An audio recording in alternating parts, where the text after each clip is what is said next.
Nashville.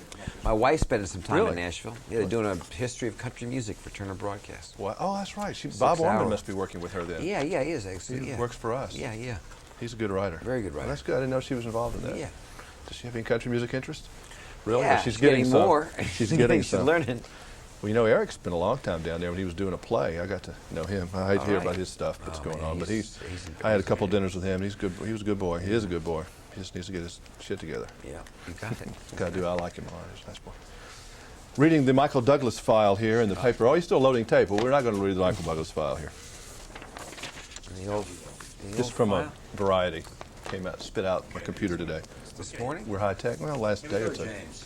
3, 2, 1, we're rolling. I was reading that you have finally found a property, and doesn't say what that property is, that you're going to do with Dad. I hope so. I have a script coming in January. It's an original idea written by a very good screenwriter that I'll see in January. I love the pitch. I love the idea. He and I really want to do something, so maybe the end of next year. Does he get to yell at you good in the movie? Yeah, sure. I mean, I wouldn't want. I don't even want to see it unless he can get it into your face. Yeah, he gets. and do And this is something, that's the problem. We've been looking for something down and dirty, really close to home, and it's tough to come by. Although the other reason that I'm here in Washington, we're doing this junket, is this weekend. Dad's getting the Kennedy Center honors here, and we're going over to the White House on Sunday, and it should be exciting. Yeah, you've seen him honored before, though. This is the biggest honor, civilian honor that you can receive, and it's a nice tribute. He's in some very, very good company, and it's great. Well, I love him anyway. He's great. He's been to Nashville. You're like one of the Sure. few Douglas members I'm that coming, refuses Jimmy. to I'm come coming. to Nashville. I'm not refusing. You know, we've got wives that go. We've got brothers that go. Right. My we've wife got- has been down there for a while working. She's producing this history of country music, a 6-hour series for Turner. So they've been having a good We time. just can't get Michael down into God's country, right? Well, soon enough. Just We'll have even. to I can find even speak for the Opry. We'll let you just go on try the to Opry find a and John sing. Grisham novel or something like What that. about if you sing at the Opry? Do you have any singing ability? I've been in Nashville. Ask Johnny Cash. I went out on stage at the Grand Ole Opry with Johnny Cash. I think the most I did was clap my hands. That's all. It was not in the history that I read of the Opry, but I'll take your No, word it wasn't. for it. Yeah, no cements. No. What is your relationship with your movies? Do you ever watch these things? Are you around during the editing process, or you hold your hands above your face, or what? Depends what my involvement is. If I'm an actor, no. Unless the director asks me to take a look at some time, I usually come in after the director's cut when he's going to show it to the studio and take a look and make my suggestions. If I'm acting but producing, then I'm involved in all aspects of it. So you don't really care if you watch yourself or not. I prefer not to. I mean, I don't watch myself during dailies. Every day of the film, I don't watch myself unless there's a problem, some issue, be it either performance or hair, makeup, something like that. I'll go look at dailies, but I prefer not to. I'm one of those people that dwell on the negative rather than, appreciating the positive. So I just know, this is a selective process. Editing is taking, one small piece out of a whole lot of film. And I assume that working with the directors that I do, like Barry Levinson, who are the best in the biz, that they'll make the appropriate choices. Are you good at knowing when you're doing something, whether it's a hit or not? Well, I don't never think about it as a hit. Jimmy, we talked about most of the pictures I've done, when I got involved with them, were like long shots. They were seen as being very controversial and were very hard to even get made. Nobody wanted to even make them.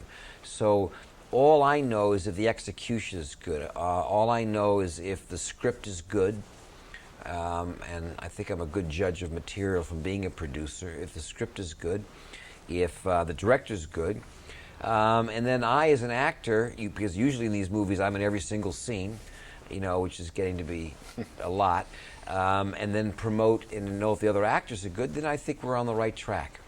So who do you listen to? I mean, whether or not you're doing great or you stink. I mean, who really gets to you and can talk to you and tell you? Anybody? Well, unfortunately, when you get in my area, nobody, and it gets kind of lonely up there. And depending upon the kind of directors you're working with, I worked with one director, recently never talked to you at all in a picture that you're in every single scene, and you can get kind of insecure because you don't get any feedback. Other directors can be very patriarchal and supportive, but not necessarily critical. So I don't get a chance to listen to everybody. What's happening now more and more is they have this video playback monitors where the film can actually play back on a video of what you've seen. So I'll pop over once in a while and look at something and see how I'm going, see how the rhythm's going. But I listen to myself. I've realized I've got good instincts. So I learned to trust my instincts, and I also learned to have a clear knowledge of the structural piece, so that I know the pace. I know when I got to go slow, when I got to go fast, and then hopefully I listen to the director. Have you learned yet how to balance personal life with professional life, or is that something you still well, work on? I'm working on it. I mean, this picture is the first picture I've done in 2 years since falling down, and I was able to take a good break. First time I've really had a break in about 20 years. I'm going at it with my 2 careers, producing and acting. And I think that the success that I have now has relieved me of any driven desires to have to keep proving myself.